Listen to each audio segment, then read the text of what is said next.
Welcome to SS news. నేను మీ శిరీష.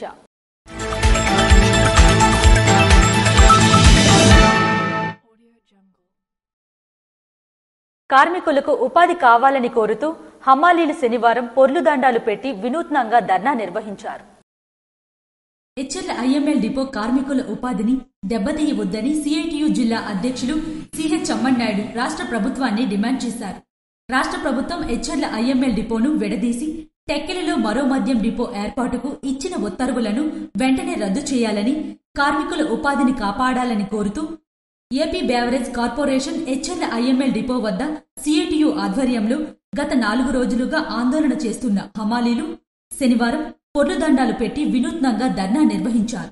ఈ సందర్భంగా ఆయన మాట్లాడుతూ హెచ్ఎల్ గ్రామంలో దళిత కుటుంబాల నుండి జాతీయ రహదారి ప్రక్కన కోట్లాది రూపాయలు విలువ చేసే 4 ఎకరాల భూమిని ఎటువంటి నష్టపరిహారం ఇవ్వకుండా ఉద్యోగాలు కల్పిస్తామని చెప్పి రాష్ట్ర ప్రభుత్వం తీసుకుని హెచ్ఎల్లో బాటలింగ్ యూనిట్ ఏర్పాటు చేసిందని అన్నారు. ప్రభుత్వం భూములిచ్చిన దళిత కుటుంబాలు కార్మికులుగా, హమాలీలుగా అప్పట్నుంచి ఇప్పుడు 80 మంది లోడింగ్, అన్లోడింగ్ పనులు పనిచేస్తూ రోజువారీ వచ్చే ఆదాయంపైనే ఆధారపడి జీవనం సాగిస్తున్నారని అన్నారు. రాష్ట్ర ప్రభుత్వం హెచ్ఎల్ ఐఎంఎల్ డిపో కార్మికుల ఉపాధిని దెబ్బతీయొద్దని చెప్పి విజ్ఞప్తి చేస్తా ఉన్నాం. రాష్ట్ర వ్యవసాయ శాఖ మంత్రివర్యులు కింజరాపు అచ్చెన్నాయుడు గారు స్పందించాలి. ఎందుకంటే వీళ్ళకి హెచ్ఎల్ ఐఎంఎల్ డిపోకి దళిత కార్మికులు భూములు ఇచ్చారు. వారికి కనీసం పరిహారం ఇవ్వలేదు. పరిహారం ఇవ్వకుండా మీ అందరికి ఉపాధి కల్పిస్తామని చెప్పి ఆ రోజు చెప్పి ఈ రోజేమో అందులో హమాలీలుగా ఉపాధి కల్పించారు. కానీ ఈ రోజేమో టెక్కలో మరో మద్యం డిపో ఏర్పాటు చేస్తే ఇక్కడ ఉన్నటువంటి 80 మంది దళిత కార్మికుల ఉపాధి దెబ్బతింటుంది.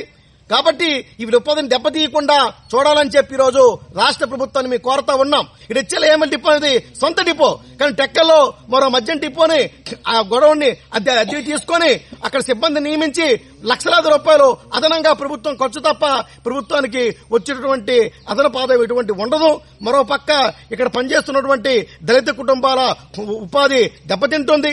అందుకనే రాష్ట్ర ప్రభుత్వం స్పందించి వెంటనే వీళ్ళ ఉపాధిని కొనసాగించాలని చెప్పి టెక్కల మండలం తెల్లం గ్రామాల్లో మరో మద్యం డిపోకి ఇచ్చిన ఉత్తర్వులు రద్దు చేయాలని చెప్పి డిమాండ్ చేస్తా ఉన్నాం. ఉమ్మడి జిల్లాలో ఒక డిపో ద్వారా కొనసాగుతున్న దాన్ని వెడగొట్టి ఇప్పుడు కొత్తగా టెక్కలిలో మరో డిపో ఏర్పాటు చేయాల్సిన అవసరం లేదని అన్నారు. హెచ్ఎల్ ఐఎంఎల్ డిపోను విడదీసి టెక్కలి మండలం తిర్లంగి గ్రామంలో అదనంగా మరో మద్యం డిపో ఏర్పాటుకు రాష్ట్ర ప్రభుత్వం ఇచ్చిన ఉత్తర్వులను వెంటనే రద్దు చేసి హెచ్ఎల్ డిపోను యథావిధిగా కొనసాగించి దళితులు, పేదలుగా ఉన్న హమాలీల ఉపాధిని కాపాడే విధంగా రాష్ట్ర ప్రభుత్వం చర్యలు తీసుకోవాలని, కార్మికులకు న్యాయం చేయాలని కోరారు. ఈ ధర్నాలో హెచ్ఎల్ ఐఎంఎల్ డిపో హమాలీస్ యూనియన్ నాయకులు టి రామారావు, ఎం సురేష్, బోనెల రాము తదితరులు పాల్గొన్నారు. రహదారులు ప్రారంభోత్సవ కార్యక్రమంలో సీఎం, కేంద్ర మంత్రులతో కలిసి ఎంపీ కలిసెట్టి అప్పలనాయుడు పాల్గొన్నారు. నారా చంద్రబాబు నాయుడు ఆధ్వర్యంలో కేంద్ర రోడ్డు రవాణా, జాతీయ రహదారుల శాఖ మంత్రి నితిన్ గడ్కరీ ద్వారా 5,000 కోట్లు పైబడి పెట్టుబడులతో జాతీయ రహదారులకు శంకుస్థాపనలు, ప్రారంభోత్సవాలు జరగడం హర్షణీయమని, అలాగే ముఖ్యంగా విజయనగరం పార్లమెంట్ పరిధిలో విజయనగరం విశాఖపట్నం జాతీయ రహదారి NH-26 కు సుమారు 11 కిలోమీటర్ల పరిధి మేరకు అప్గ్రేడేషన్ కొరకు సుమారు 40 కోట్లు కేంద్రం నిధులు మంజూరు చేసినందుకు కేంద్ర ప్రభుత్వానికి, భారతదేశ ప్రధానమంత్రికి, కేంద్ర రోడ్డు రవాణా, జాతీయ రహదారుల శాఖ మంత్రి నితిన్ గడ్కరీకి, సీఎం చంద్రబాబుకి హృదయపూర్వక ధన్యవాదాలు తెలుపుతూ ఈ కార్యక్రమం జరగడం శుభసూచకమని, అలాగే ఈ రోజు కేంద్ర మంత్రితో జరిగిన రివ్యూలో సీఎం చొరవతో కేంద్ర ప్రభుత్వం ద్వారా విజయనగరం పార్లమెంట్ పరిధిలో రహదారి అప్గ్రేడేషన్ గురించి వినతి పత్రం ఇవ్వగా సీఎం వాటికి డిపిఆర్ రెడీ చేశామని చెప్పడం హర్షణీయమని, దానికి తగ్గట్టుగా ప్రణాళికలు రూపొందిస్తూ మన విజయనగరం పార్లమెంట్ అభివృద్ధికి కృషి చేస్తానని విజయనగరం పార్లమెంట్ సభ్యులు కలిసెట్టి అప్పలనాయుడు తెలిపారు. హెచ్ఎల్లలో స్కిల్ డెవలప్మెంట్ సెంటర్లు ఏర్పాటు చేయాలని హెచ్ఎల్ ఎమ్మెల్యే నడుకుదుటి ఈశ్వర్రావు మంత్రి కొండపల్లి శ్రీనివాస్ను కోరారు.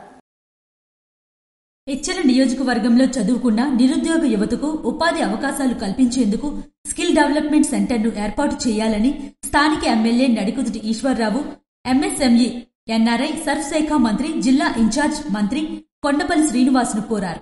శుక్రవారం జిల్లా పర్యటనకు వచ్చిన మంత్రి ఎమ్మెల్యే నివాసానికి వచ్చిన సందర్భంగా ఈ విషయమై వినతి పత్రం అందించారు. ఈ కార్యక్రమంలో నియోజకవర్గంలోని 4 మండలాల కూటమి నాయకులు పాల్గొన్నారు. హైస్కూల్ కళాశాలల్లో junior red cross, youth red cross విభాగాలు ఏర్పాటు చేయాలని జిల్లా రెవెన్యూ అధికారి ఎం వెంకటేశ్వరరావు తెలిపారు. Indian red cross society Srikakulam జిల్లా శాఖ ఆధ్వర్యంలో జూనియర్ రెడ్ క్రాస్ మరియు యూత్ రెడ్ క్రాస్ సమీక్షా సమావేశంను జాయింట్ కలెక్టర్ మరియు జేఆర్సీ వైఆర్సీ జిల్లా కమిటీ చైర్మన్ ఫర్మాన్ అహ్మద్ ఖాన్ ఆదేశాల మేరకు జిల్లా రెవెన్యూ అధికారి ఎం వెంకటేశ్వరరావు అధ్యక్షతన నిర్వహించారు.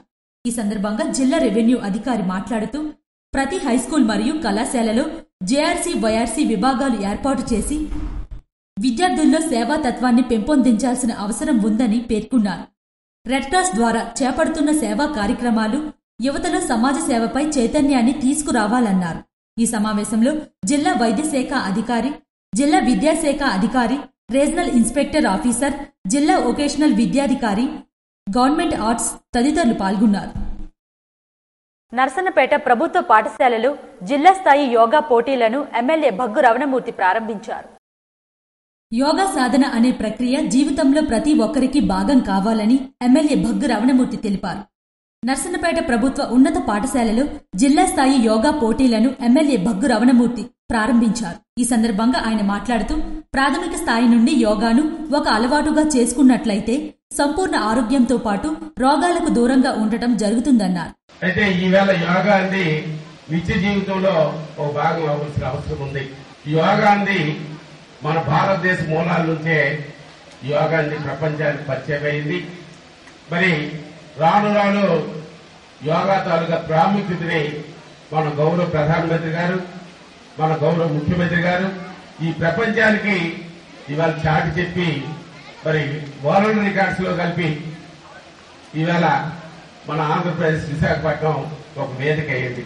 ఈవేళ బిజీ షెడ్యూల్, ఈవేళ జనాల పరుగులు, తెల్లవారు లేచిన నుంచి స్కూలుకి పరుగులు, ఆఫీసులకు పరుగులు, ఒక పక్క టెస్ట్, ఇవన్నీ అధిగమించాలంటే యోగా మన నిజ జీవితంలో ఒక భాగం కావాల్సిన అవసరం ఉంది. ఆ స్ఫూర్తిని తీసుకుని ఈవేళ జిల్లా స్థాయిలో ఈ కాంపిటీషన్స్ ఏర్పాటు చేసుకోవడం, మన నర్సన్నపేట వేదిక అవడం చాలా సంతోషం. యోగా పోటీలు విజయవంతంగా కొనసాగాలన్నారు.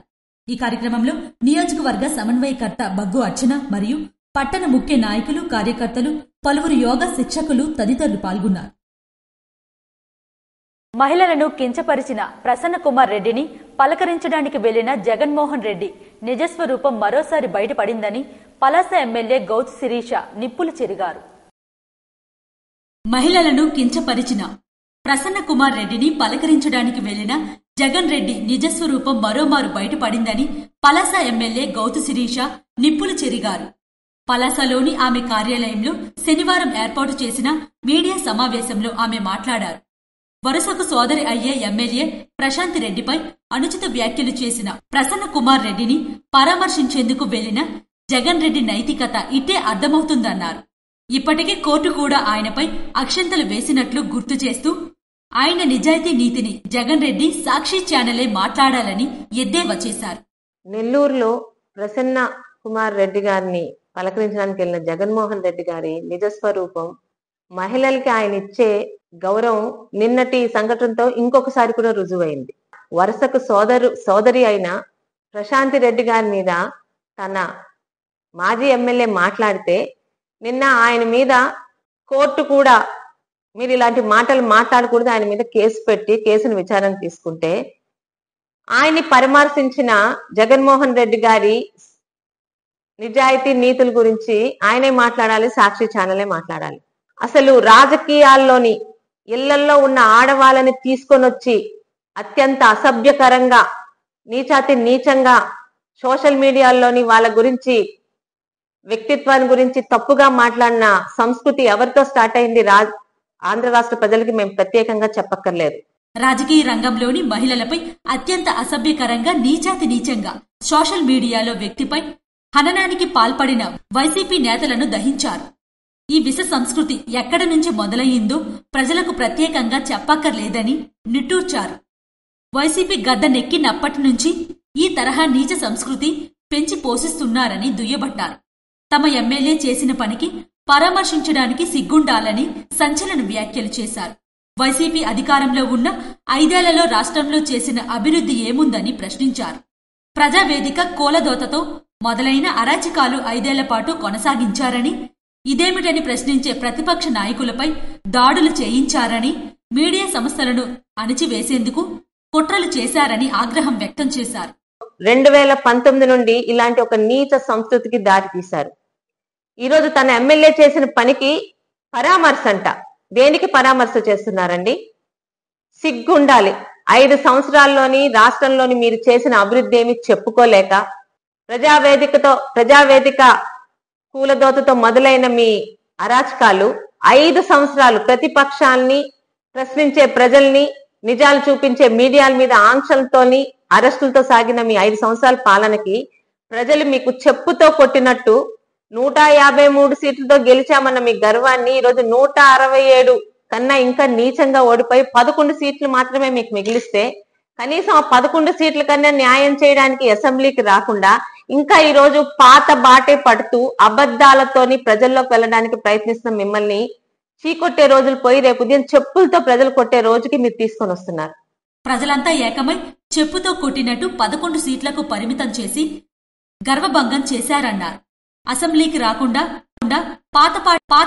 పాటే పాడుతూ అబద్ధాలతో ప్రజల్లోకి వెళ్లడానికి ప్రయత్నిస్తున్న వైసీపీ నాయకులను ప్రజలు చీకొట్టే రోజులు పోయి చెప్పుతో కొట్టే రోజులు దగ్గరలోనే ఉన్నాయని అభిప్రాయాన్ని వ్యక్తం చేశారు. సంజన సుకన్య గంట అరగంట అంటూ అత్యంత జుగుప్సాకరంగా మాట్లాడిన అంబటి రాంబాబు, అవంతి శ్రీనివాసులకు మంత్రి పదవులిచ్చి మహిళల పట్ల మీకున్న స్టాండ్ ఏమిటో ఆనాడే అర్థమైందని, అటువంటి వారందరికీ వెన్నుతట్టి ప్రోత్సహించిన వ్యక్తి జగన్ రెడ్డి అని వ్యాఖ్యానించారు. తల్లి మీద చెల్లి మీద కోర్టులకు వెళ్లి వారికి ఆస్తులనివ్వకుండా తన విజయంగా తన సొంత పత్రికల్లో రాయించుకున్న వ్యక్తి జగన్ రెడ్డి అని ధ్వజమెత్తారు. ఎమ్మెల్యే ప్రశాంతిరెడ్డిపై చేసిన వ్యాఖ్యలను మహిళా లోకం సహించదన్నారు. అలాగే కల్లబొల్లి కథనాలు సాక్షి ప్రచారం చేస్తుందని, పాత క్లిప్పింగులను జోడీపరచి ప్రస్తుత జగన్ రెడ్డి పర్యటనలకు జోడిస్తుందని ఆరోపించారు. ఇవి ఈనాటి వార్తలు. మరిన్ని వార్తలతో మళ్ళీ కలుద్దాం. చూస్తూనే ఉండండి SS న్యూస్.